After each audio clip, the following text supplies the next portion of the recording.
नमस्कार scheme view চ্যানেলে স্বাগত। আজ আমরা এই ভিডিওতে জানব যে আবাস যোজনার যে ঘরের সার্ভে হয়েছিল তার ফাইনাল লিস্ট বেরিয়ে গেছে।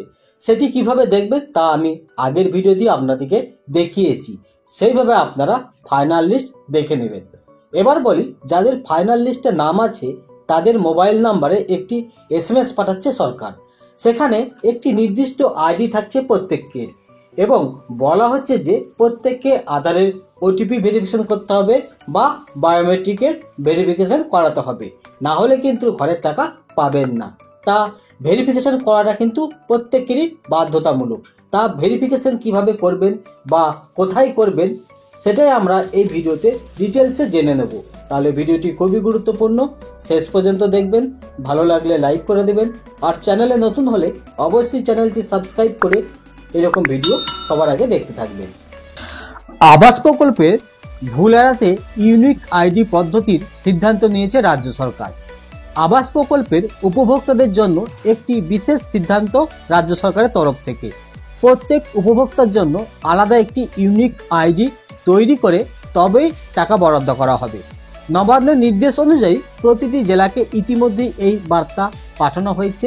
এই সিদ্ধান্তের মূল উদ্দেশ্য হলো প্রকল্পের টাকা যাতে এক উপভোক্তার বদলে অন্য কারো ব্যাংক অ্যাকাউন্টে পৌঁছে যাওয়ার মতো বিভ্রান্তি বা বিতর্ক বন্ধ করা। কেন সরকার এই পদক্ষেপ নিয়েছে? না, আবাস প্রকল্পের টাকা যাতে সঠিক উপভোক্তার কাছে পৌঁছায় তা নিশ্চিত করতে আগে থেকেই এমন একটি উদ্যোগ নেওয়া হয়েছে। মুখ্যমন্ত্রী মমতা বন্দ্যোপাধ্যায় ইতিমধ্যেই ঘোষণা করেছেন চলতি মাসের 15 থেকে 30 ডিসেম্বরের মধ্যে আবাস প্রকল্পের অর্থ বরাদ্দ শুরু করা হবে। তার আগেই প্রতিটি জেলায় বিশেষ শিবির চালু করা হয়েছে। এই শিবিরগুলিতে উপভোক্তাদের ব্যাংক অ্যাকাউন্ট যাচাইয়ের পাশাপাশি ইউনিক আইডি প্রদান করা হবে। কিভাবে এই প্রক্রিয়া সম্পন্ন হবে? না, প্রতিটি গ্রাম পঞ্চায়েত এলাকাকে ইন্টারনেট এবং কম্পিউটার ল্যাপটপের মাধ্যমে সংযুক্ত করে পুরো প্রক্রিয়া পরিচালিত হবে। প্রতিটি গ্রাম পঞ্চায়েতের দায়িত্বে থাকবে নির্দিষ্ট ব্লক আধিকারিকরা। স্থানীয় প্রশাসনের মাধ্যমে উপভোক্তাদের শিবিরে আসার সূচি বা তারিখ জানিয়ে দেওয়া হবে।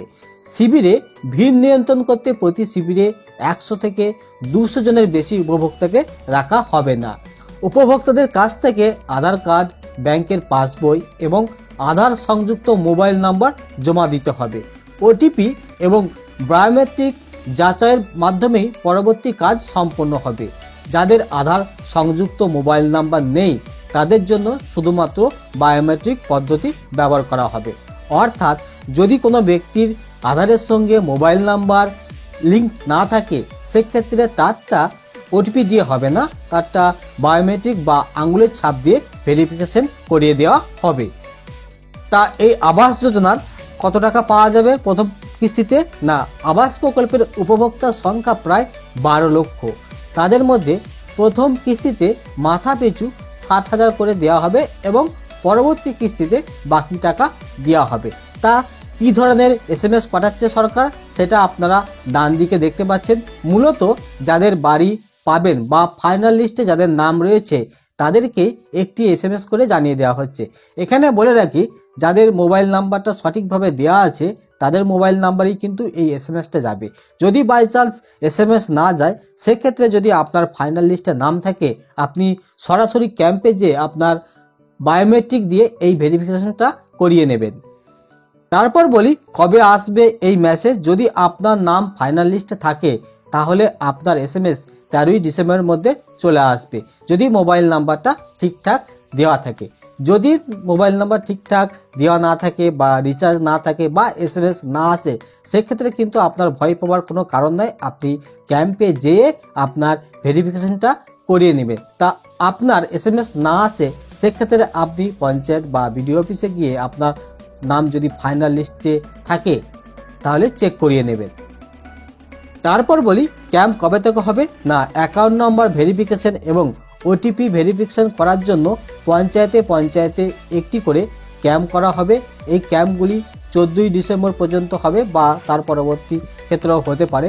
আপনার এলাকায় কবে ক্যাম্প হবে সেটি কিন্তু আপনার পঞ্চায়েত বা ব্লকে গিয়ে জানতে পারেন, কিংবা আপনি আশা করি পঞ্চায়েতে নানা রকম মাধ্যমে আপনি জানতে পেরে যাবেন যে কবে এই ঘরের ভেরিফিকেশন হবে, অর্থাৎ ওটিপি ভেরিফিকেশন হবে বা বায়োমেট্রিক ভেরিফিকেশন হবে।